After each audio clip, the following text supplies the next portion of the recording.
আজকে আমার আর আমার দাদুর পছন্দের একটা তরকারি রান্না করলাম। তো হ্যালো, আসসালামু আলাইকুম, welcome to our page Aladin Chini lifestyle. সবাই কেমন আছেন? আশা করছি ভালো আছেন। আমরাও ভালো আছি আলহামদুলিল্লাহ। দীর্ঘ 11 বছর পরে আমাদের সংসারে তুষক বানানো হচ্ছে। ভাবা যায় 11 বছর। অনেক ছেলেরাই বলে আমরা মেয়েরা নাকি অনেক লোভী হই, আমরা সংসারে শুধু চাই চাই করি, নিজের জন্য শপিং করি, হ্যান করি, ত্যান করি, জামাইয়ের টাকা বসে বসে খাই আর ধ্বংস করি। তো ছেলেরা আপনারাই বলেন, আজকে যদি জামাইয়ের টাকা ধ্বংস করতাম, আজকে 11 বছর পরে আমাদের সংসারে তুষক বানানো হতো? বলেন তো। এখন অনেকে বলতে পারেন খাটের মধ্যে কি তুষক ছাড়াই ছিলেন? না গো, তুষক ছাড়া ছিলাম না, বাট জোড়াতালি দিয়েছিলাম। সিঙ্গেল তুষক, ডাবল তুষক, ট্রিপল তুষক, মানে এমন কিছু তুষক ছিল আমাদের বাসায় যেগুলা একটা এক এক জায়গা থেকে এসেছিল, সেগুলোই আমরা জোড়াতালি দিয়ে এতদিন ছিলাম। তুষকের লোকেরা আসার পরে প্রথমে কাপড় ডিসাইড করতে বলেছিল কোন কাপড়টা তুষকের জন্য ভালো হবে। আমরা দেখছিলাম, তো এখানে 3-4টা কাপড় ছিল, তার মধ্যে এই ব্লুটাই আমাদের কাছে ভালো লেগেছে, কারণ এটার মধ্যে সুতো উঠবে না, তারপর আবার একটু মোটা ছিল, ভালো ছিল। তো তুষকের লোকেরা মনে হয় আমাদের বোকা ভেবেছে, আর তাই এটার দাম চেয়েছিল 350 টাকা গজ। ভাবা যায় 350 টাকা গজ। পরে আমরা 90 টাকা বলেছি, পরে 100 টাকাতেই রাজি হয়ে গিয়েছে। মজার ব্যাপার না, কই 350 টাকা আর কই 100 টাকা। তো একটা তুষকে নাকি মিডিয়াম সাইজের খাটের জন্য 7.5 গজ কাপড় লাগবে, সাথে আরো 2টা বালিশও বানাতে দিয়ে দিয়েছি। কারণ হচ্ছে আমাদের এখানে 20 কেজির উপরে তোলা ছিল, কারণ 18 কেজির উপরে তুষক বানানো হয় না, তারপর 20 কেজি দিয়ে তুষকটা বানানো হয়েছে। সাথে যে তুলাগুলো বেঁচে গিয়েছিল সেটা দিয়ে আমরা 2টা বালিশও বানিয়ে নিয়েছিলাম। 2টা বালিশে প্রায় 1.5 গজের মতো কাপড় লেগেছিল। হ্যাঁ, এখানে শুধু মজুরিটা আর হচ্ছে আপনার কাপড়ের টাকাটাই লেগেছিল, কারণ তুলাটা তো আমাদেরই ছিল। ওই যে বলেছিলাম, একটা সিঙ্গেল তুষক ছিল, একটা ডাবল তুষক ছিল, একটা ট্রিপল, মানে 3 জনের তুষক ছিল। সব তুলা মিলিয়ে এই 2টা বালিশ আর এই তুষকটা, কাপড়টা চেকের মধ্যে ছিল আর নেভি ব্লু কালার ছিল। আর হ্যাঁ, একটা বালিশ ছিল শিমুল তোলার, যেটা পড়েছিল, তো ওই তুলাগুলো 2টা বালিশে অ্যাড করা হয়েছে। লোকেরা তুষক বানিয়ে চলে গেল, মাঝখানে তাদের চা বিস্কিট দিয়েছিলাম, আর এদিকে দুপুরে রান্না করতে চলে আসলাম। আজকে রান্না করব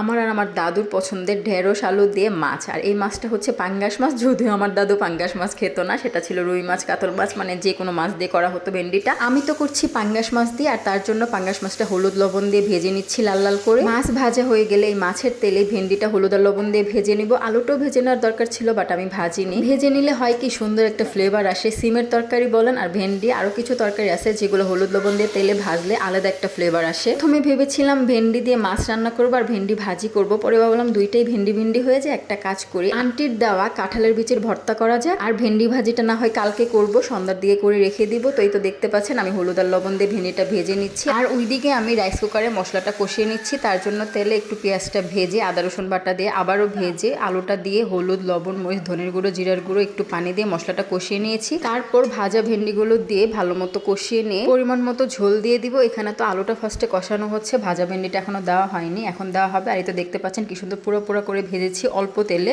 তো আমার এদিকে তো মাছ ভাজা ভেন্ডি ভাজা হয়ে গিয়েছে, এদিকে আলুটাও কষানো হয়ে গিয়েছে, ভেন্ডি ভাজাটা দিয়ে দিচ্ছি। তারপর তো বলক চলে আসলে, সবকিছু সেদ্ধ হয়ে গেলে মাছটা দিয়ে লাস্টে জিরার গুঁড়ো দিয়ে নামিয়ে নিব। তো যেটা বলছিলাম, মেয়েরা শুধু চাই চাই করে না, মেয়েরা একটা সংসারের জন্য অনেক ত্যাগও করে। মেয়েদের ত্যাগ বা বিসর্জনটা কেউই দেখে না, দেখে শুধু চাই চাই। আর আপনারা যারা বলেন মেয়েরা শুধু চাই চাই করে, আপনারা কতটা সংসার ঘুরে এসে দেখেছেন যে মেয়েরা চাই চাই করে? হ্যাঁ, মানছি মেয়েরা চাই চাই করে, কিন্তু সবাই তো না। তো সবাইকে এক পাল্লায় কেন মাপেন আপনারা বলেন তো? লোকেরা যখন তুষক বানাচ্ছিল, আমি দিয়ে খাট পরিষ্কার করে নিচ্ছিলাম, তার মধ্যে এরকম ডিজাইন দিলে যা হয়, ব্রাশ দিয়ে মানে গুতিয়ে পরিষ্কার করতে হয়। আসল কথা হচ্ছে হজবরল ডিজাইন দিলে যা হয় আর কি। দয়া করে এরকম হজবরল ডিজাইন আপনারা দিয়ে বিপদে পড়বেন না, তাহলে আমার মতো এরকম কষ্ট করে পরিষ্কার করতে হবে। খাটের নিচটা পরিষ্কার করতে যে কিছু চুড়ি পেলাম, ভাবলাম এই চুড়িগুলো পরে নেই। এগুলো অনেক আগের চুড়ি, আমার ছেলে মনে খেলে টেলে নিচে ফেলে দিয়েছিল। তো এগুলো পরে আজকে সারাদিনের কাজ করলাম। এদিকে কাঁঠালের বিচি ভর্তা করে নিয়েছিলাম। কাঁঠালের বীজের ভর্তার রেসিপিটা পুরোপুরি দেখাইনি, কারণ হচ্ছে আমার এই পেজে অলরেডি কাঁঠালের বীজের ভর্তার রেসিপি দেওয়া আছে, আপনারা চাইলে আগের ভিডিও দেখে আসতে পারেন। তো আজকের রেসিপিতে ছিল কাঁঠালের বীজের ভর্তা শুটকি দিয়ে, সাথে ছিল ভেন্ডি আলু মাছ দিয়ে। ভেন্ডি দিয়ে মাছ কার কার পছন্দ? আমার তো অনেক পছন্দ, আমার ফ্যামিলিতে অনেকের পছন্দ না। যেমন আমাকে অনেক ভ্যাঙ্গাইতো যে দাদুর মতো পছন্দ করি, দাদু পছন্দ করে তাই আমিও নাকি পছন্দ করি, মানে এমন। যাই হোক, খেয়ে দেখবেন যারা খাননি, অবশ্যই আলুটা আর ভেন্ডিটা হলুদ আর লবণ দিয়ে আলাদা তেলে ভেজে নেবেন একটু পোড়া করে, তাহলে সুন্দর একটা ফ্লেভার আসবে। সংসারে সবকিছুই হবে তার সময় মতো, তার জন্য একটু ধৈর্য ধরতে হবে।